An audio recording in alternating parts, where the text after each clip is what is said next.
Now, again, because there's so much geological evidence, I've had to break part 3 up into 2 separate parts. Rock strata are to the Earth what growth rings are to trees. A tree's growth rings are an historical record of seasonal growth events. One ring, one event. But each annual growth event does not add to the previous ring or layer. It creates a new layer or ring. But we need to understand that it is not a measure of time, but of events. It's that the growth event is a regular yearly event is what allows us to equate tree rings with years. Important to remember. Now, it is somewhat different in the case of rock strata. Rock strata are records of the various geophysical events and forces that laid them down. Each layer represents a separate geophysical event, and it's important to understand time does not create rock strata. Something must actually happen to create the next strata or layer. And, like with the growth rings, each new geophysical event creates a new strata or layer, separated by a distinctive continuity break. Minor or small geophysical events create narrow or minor strata.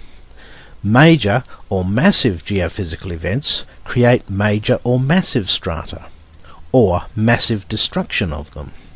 But, unlike a tree growth ring, geophysical events are not regular yearly events. They can happen or not happen any time and with any frequency. Therefore, there is no direct correlation between rock strata and time, like there is with tree rings. One strata does not equal 1 year, it just equals one event, whenever it may have happened. It's important that you grasp that concept.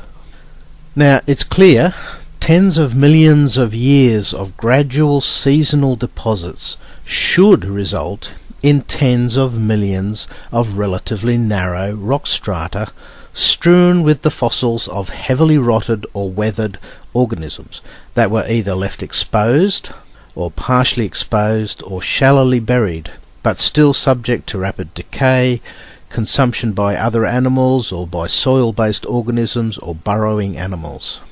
Most would end up entwined in root growth from the overlying plant system. But that is not what we find. Except for a few rare scattered examples such as the one pictured, most of these strata show little evidence of ever having been overgrown with vegetation before the next strata is laid. Otherwise, you would have a huge amount of distinctive bands of fossilized vegetation with their roots in the bottom strata and their tops, or what's left of them, in the upper layer, as they were overlaid and effectively encased where they grew, such as the example on screen. But ones like this are very much the isolated exception, and not the rule. A lack of vegetation-covered strata signifies a rapid succession of strata formation before vegetation had a chance to regrow, or a massive erosion event that stripped away all vegetation and root systems before depositing a new strata. Either case is evidence of rapid strata creation events, not slow ones. But there are many instances of what they call polystratate fossils of trees and large animals. That is, they protrude through several layers of strata. Now, we're not talking here about trees rooted in the strata below. We are talking about trees that have been broken off or ripped up, roots and all, and are just laid randomly throughout a couple of stratas, or 2 or 3 or 4 even, or more. What is odd about this is that this evidence also signifies rapid deposit of strata before either the tree or large animals have had a chance to decay or be weathered by exposure. In these various sedimentary rock layers, we find strewn highly detailed fossils, often buried alive, some even in the act of giving birth or eating, etc. Their perfect detailed preservation indicates not only rapid burial, but deep, sterile, anaerobic burial. That is, no air or oxygen to cause decay. That means burial well below the surface. Again, evidence of rapid and very deep burial. None of the evidence of the sedimentary rock strata we call the geological column actually points to slow accumulation over millions of years. It all points to rapid formation. It must also be remembered that water is one of the most powerful geological forces on the planet. It's an earth mover par excellence, and capable of totally transforming the landscape in a matter of hours by eroding, carrying and depositing untold tons of rock, soil and debris with seeming ease. Now I wondered if somebody would pick that up. That's good spotting there, my little animated friend. But the flood is not one geophysical event. It is actually many geophysical events, all rolled into one, if I might explain. One event is the uphill and inland rush of the tsunami created by the springs of the deep opening up. And no, the Bible does not explain what or where they are or how they work.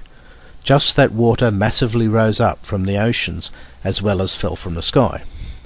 Oh, by the way, recent scientific discovery is that they've come to the realization that within the earth, under the earth, in the mantle, right down deep in the rocks, they've established that there is something like 10 times the amount of water there is in our oceans. So yes, the waters can come from down there and can go back down there. They are there to this day. 10 times the amount of water that is in our oceans is under the surface of the earth. Okay, just a little aside there. So, we've got that tsunami going up. Now, another and separate event is the downhill torrent of runoff from the torrential rains, both eroding and depositing as it goes. Then, when the rising tsunami meets the descending torrents, it overrides them and reverses the flow of water, often with great turbulence, creating yet another layer of geophysical event. Then everything stagnates for a while. Deep water not moving, and finer sediment settles, creating another type of event. Then the water begins to recede, reversing the flow of the water and eroding and depositing in a different pattern again as the flood waters recede. Finally, there is fine sediment and evaporation residue as trapped bodies of water, trapped in large inland seas as it were, shallow inland seas, sounds familiar, dry up and evaporate. So you see, the Great Flood will have left many different layers in its wake. Now, not only will these events be very different depending on the landscape and where the water channels and so forth, but also in each of those layers you will have different strata depending on how fast the water is moving, which direction it's moving, and so forth.